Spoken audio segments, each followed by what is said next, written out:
پہلی منزل مقرر ہے ظاہر دوپہر کی صاحب اللہ میں فرمائیں گے کل صبح 8:30 بجے پہلی منزل بلندرین سلوات پر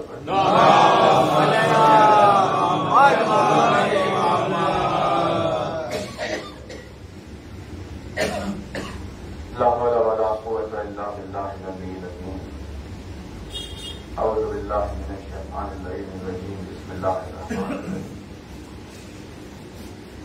الحمد لله الذي أسرت عن رؤيته أبصار الناظرين وعجزت عن ناقه أرحام الراحمين صل على محمد وآله الطاهرين ولعنة الله على أعدائه وخذلته من الآن إلى قيام يوم الدين أما بعد فقد قال الله سبحانه تبارك وتعالى في كتابه المبين وقوله الحق بسم الله الرحمن الرحيم الحمد لله رب العالمين اللهم صل على محمد وآل محمد. فرمایا صاحب اعظم درجات الحاج نے فرمایا مالک محسن نما انداز نے فرمایا مولا کائنات امیر المومنین اللهم صل على محمد وآل محمد. مولا کائنات کے اس مبارک مقدس فرمان سے آپ کی خدمت میں مجلس کا آغاز ہے. اپنی اس بے مثل بے نظیر حدیث میں مولا کائنات نے پروردگار عالم کے اسم کے تعلق سے بیان فرمایا. مولا اپنی اپنے کلمے میں جو دعا کا درمیانی حصہ ہے اس میں مولا نے اس حقیقت کو واضح کیا کہ پروردگار عالم کا اسم تاثیر بھی رکھتا ہے. اس کا ایک اسم ہے اور اس اسم کا ایک اثر ہے. اس حقیقت سے علی نے پردہ اٹھایا کہ لفظ میں بہت طاقت ہوتی ہے. لفظ کے ذریعے سے کئی آثار بھی نمایاں. رسول اکرم نے اپنی حدیث میں بیان فرمایا کہ خداوند عالم نے جب سورج کو مزین کرنا چاہا، سورج کو روشن کرنا چاہا تو اس کے چہرے پر علی کا نام لکھا گیا. جیسے ہی نام علی کو سورج پر لکھا گیا تو اس روز سے سورج چمکنے لگا. شہد کی مکھی کے لیے جو وحی اللہ نے کی اس میں ارشاد فرمایا کہ جن پھولوں سے جب وہ رس نکالتی ہے اور وہ رس کڑوا ہوتا ہے تو اس کو میٹھا کرنے کے خاطر اپنی زبان پر علی کا نام لے کر آئے. جن کی تاثیر سے وہ کڑواہٹ شیرینی میں تبدیل ہو جاتی ہے. ایسی ایک حدیث رسول اکرم نے بیان فرمائی کہ جیسے نام علی سے پوری کی کڑواہٹ شیرینی میں بدل جاتی ہے ویسے ہی علی کے نام کی تاثیر سے کسی کے سیئات حسنات میں تبدیل ہو جاتی ہے. یعنی ایک شخص جس نے اپنی زندگی میں برائی کی اور ایک روز اسے توفیق ہوئی اور وہ علی کے دامن سے آ کر وابستہ ہو گیا تو روز محشر جب اس کا حساب کتاب کیا جائے گا تو وہ خود دیکھ کر حیرت میں پڑے گا کہ جو برائیاں کی گئی تھی انہیں اچھائیوں کے نام سے شمار کیا جا رہا ہے. تاثیر اس میں علی کا کیا عالم ہے کہ برائیاں صرف مٹی نہیں بلکہ سیئات حسنات میں تبدیل ہو جاتی کیونکہ اسماء کے آثار ہوتے. ویسا ہی ہے جملہ جس میں مولا نے فرمایا دعائے کمیل کے درمیان یا من اسمہ دوا و ذکر ہو شفا. اے وہ ذات مقدس کے جس کا نام دوا ہے اور اے وہ ہستی جس کا ذکر شفا ہے. یعنی اگر کوئی بیمار ہو تو اس کے سامنے اس کا نام لیا جانا چاہیے. اگر کوئی مریض ہو تو اس کے سامنے اس کا ذکر کرنا چاہیے کیونکہ اس کے اسم و ذکر میں دوا اور شفا چھپی ہوئی.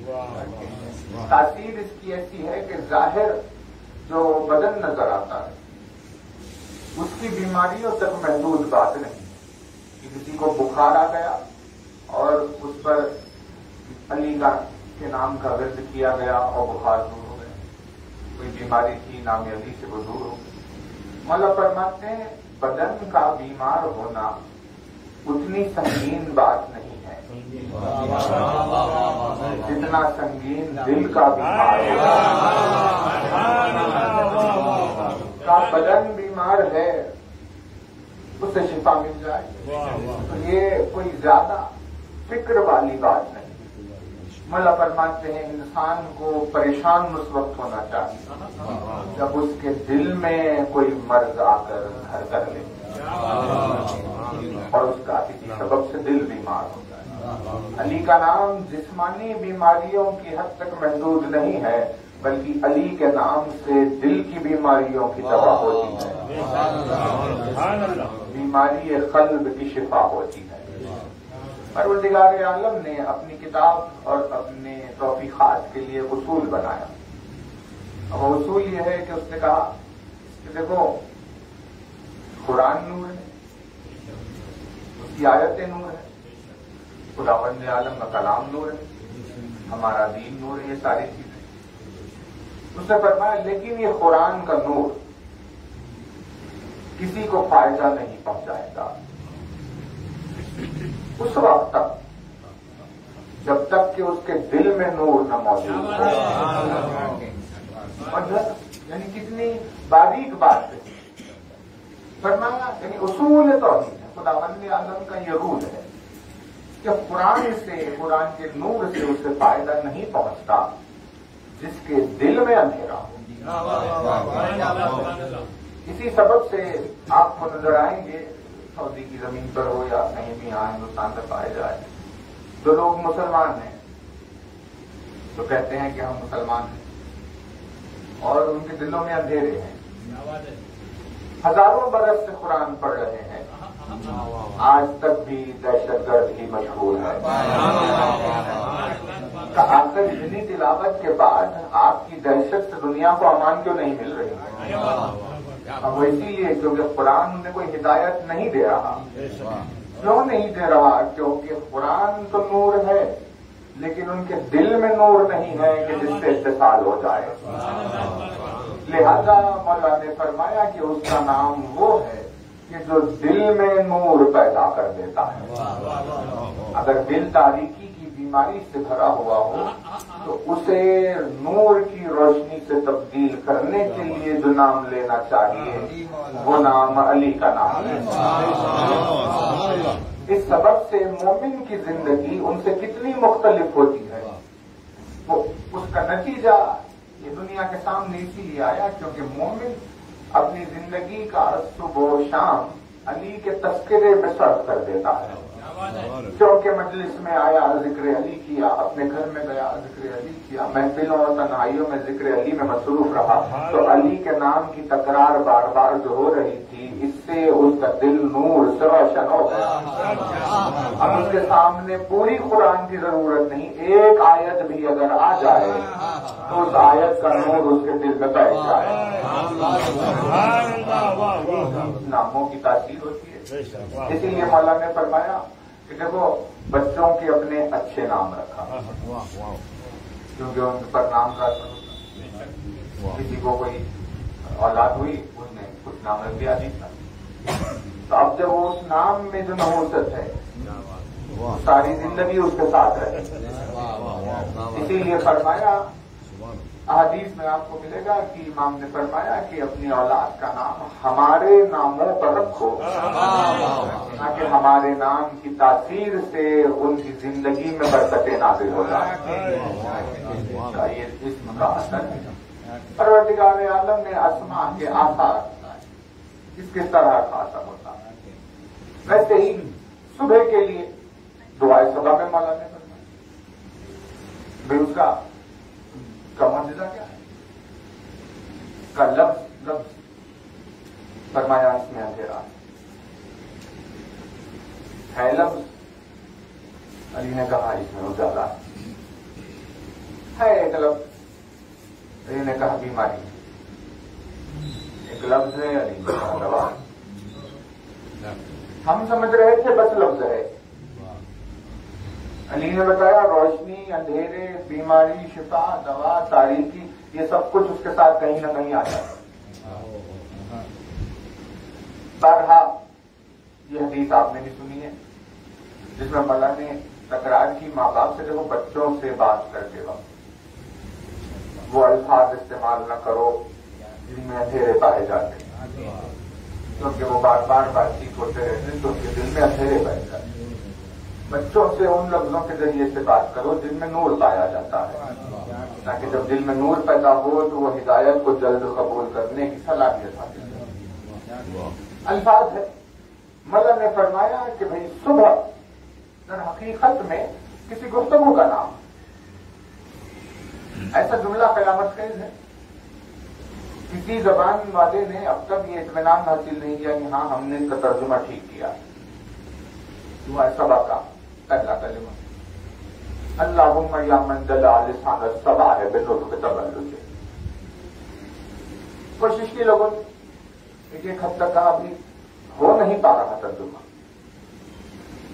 عربی زبان میں کہے گئے علی کے لفظوں کو دوسری زبانوں کی وسعتیں حاصل نہیں کر پا رہی. جس کے زبان کے الفاظ کا یہ عالم ہے اس کی زبان کو مخلوق کی عقل کیا سمجھ پائے. بہرحال کیا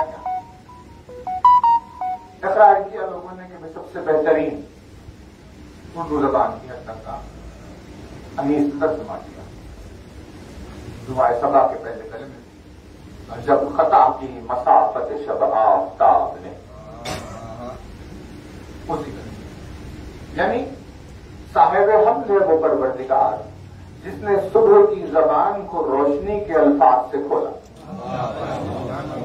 یعنی مولا یہ بتا رہے ہیں کہ جب صبح ہونے کو ہے تو یہ در حقیقت میں سورج کی کوئی بات چیت ہے اور ان بات چیت میں وہ ایسے الفاظ استعمال کر رہا ہے کہ ان لفظوں کی تاثیر سے دنیا میں صبح ہو گئی.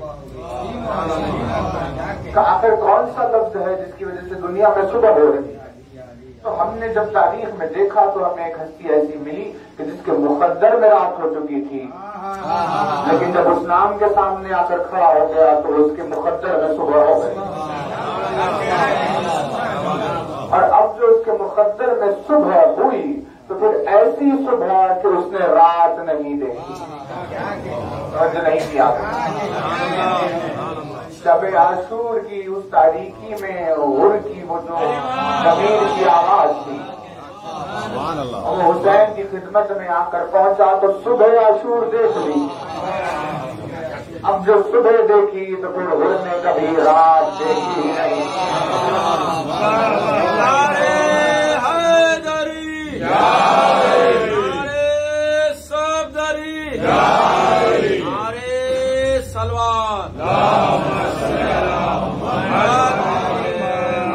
یعنی جب حسین سے کے نام سے کوئی وابستہ ہو جاتا ہے تو اس کے وجود سے تاریکیاں اور ظلمات مٹ جاتے ہیں.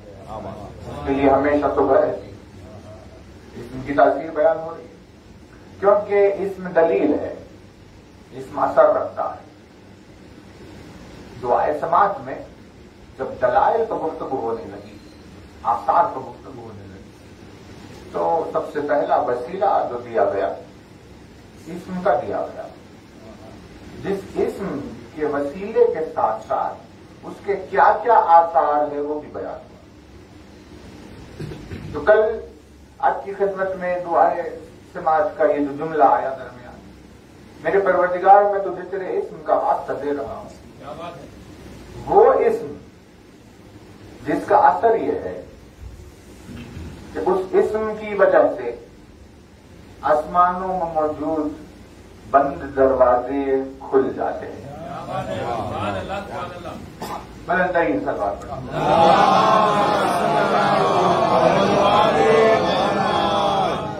کا بسم اللہ الرحمن الرحیم. اللہم انی اسألک باسمک العظیم العظم الاعز الاجل الاکرم تیرے اس اسم کے ذریعے سے سوال کر رہا ہوں پروردگار. عظیم ہے، اعظم ہے، اعز ہے، اجل ہے. یعنی وہ نام جو عزت دینے والا نام، جس نام کی وجہ سے خدا کے نزدیک کوئی عزت دار ہوتا ہے. دنیا میں عزت اور ہے، خدا کے نزدیک عزت اور ہے. دنیا جسے سمجھتی ہے عزت کہ بھئی کوئی آ گیا، 4 لوگوں نے سلام کیا، بیٹھنے کے لیے جگہ دی، رخصت کرنے کے لیے آئے، کیسے ہیں آپ، کیسے آپ پوچھنے لگے، لوگ سمجھ رہے ہیں ہماری عزت ہے. یعنی انہوں نے ابھی دنیا کا تجربہ حاصل ہی نہیں کیا کہ جو کیسے ہیں پوچھ رہی ہے، ایک لمحے میں آپ کو ایسے بلائے گی کہ جیسے آپ کبھی تھے ہی نہیں. کیوں؟ کیونکہ وہ عزت نہیں تھی. عزت اگر ہوتی تو باقی رہتی، عزت اگر ہوتی تو آخری سانس تک ہوتی. دنیا دار کی دنیا میں بھی عزت نہیں ہے. وہ سمجھتا ہے، دنیا سمجھتی ہے کہ عزت ہے، لیکن اس دنیا دار سے اس کی دنیا کیا چھوٹ جائے، پھر دنیا میں کوئی عزت ہی باقی نہیں رہتی. لیکن ایک ازادار حسین چاہے محل میں ہو یا جھوپڑی میں، مرتے دم تک اپنی عزت کو اپنے ساتھ لے کر جاتا ہے، کیونکہ حسین کے نام نے اسے عزیز بنایا. ارشاد ہوا قل اللہم مالک الملک تؤتی الملک من تشاء وتنزع الملک ممن تشاء وتعز من تشاء وتذل من تشاء بیدک الخیر. اے میرے حبیب، آپ ان سے کیا کہنے اس خل کے. قل اللہم میں خل ہے، 4 خل میں خل ہے، کتنی اور آیتیں ہیں جن میں خل ہے. خداوند عالم بار بار کہہ رہا ہے میرے حبیب آپ کہیں. یہ خل بے حد ہی لطیف ہے. کیا بھائی کیسا اختیار دینا، کیسی قدرت دی. دل میں کسی کے پیدا کرتے تم کوئی بات ہو گئے. یہ رسول سے کیوں کہہ رہا ہے؟ آپ کہیے. کبھی کبھی آپ نے بھی اپنی زندگی میں دیکھا ہوگا کہ ایک ایسا موقع آ جاتا ہے کہ جہاں ہم خود کوئی بات نہیں کہتے، کسی ایسے کو ڈھونڈ کر لے کر جاتے ہیں کہ وہ بات کہے تو اس کا اثر ہوگا. درمیان میں اسے لے کر آ کر کہتے ہیں آپ ذرا ان سے کہہ دیجیے. یہ آپ کیوں کہہ رہے ہیں؟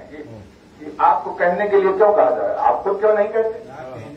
کیونکہ جب بات قیمتی ہو یا بہت ضروری ہو تو اس زبان کو تلاش کیا جاتا ہے جس میں وہ اثر پایا جاتا ہے، جس نے اپنے اخلاق اور کردار کے ذریعے سے بت پرستی کو توحید میں بدل دیا، جس نے اپنے اخلاق اور کردار کی وجہ سے جہل کو علم میں تبدیل کر دیا، جس نے عرب کے ان جاہلوں سے جو اپنے بھائی پر بھروسہ نہیں کرتے تھے ان سے اپنے امین ہونے کی گواہی دی. تو فرمایا کیا کہنے آپ کے کردار کے، اب اتنی قیمتی بات ہے کہ وہ ہم خود نہیں کہیں گے، اے میرے حبیب آپ کہیے. کا پروردگار بتا دے میں کیا کہوں. آپ یہ کہیے کہ میرا رب مالک ملک ہے. اللہ قل اللہم مالک الملک. آپ ان سے یہ کہیے میرا رب ملک کا مالک ہے. خداوند عالم نے بہت کم مقامات پر اپنے آپ کو مالک کہا. ہر جگہ اس نے خود کو مالک نہیں کہا. ایک یہ جگہ جہاں اس نے کہا میں ملک کا مالک ہوں. ہم لوگوں نے ترجمے کیے کہ بھائی ملک کا مطلب یہ ہے کہ یہ زمین، یہ آسمان، چاند، سورج، ستارے، یہ ساری چیزیں اللہ ان کا مالک ہے. اور وہ قرآن میں اعلان کر رہا ہے دیکھو ہم کیسے مالک ہیں، یہ ہمارے قبضے میں کیا کیا. کیونکہ علی سے دور ہے اسی لیے مزاج توحید سے دور ہے. کیونکہ علی کے قریب نہیں ہے اسی لیے مزاج توحید کے قریب نہیں. انہیں معلوم ہی نہیں ہے کہ خدا کی شایان نشان کیا ہے. بھائی جو ہمیشہ باقی رہنے والی ذات ہو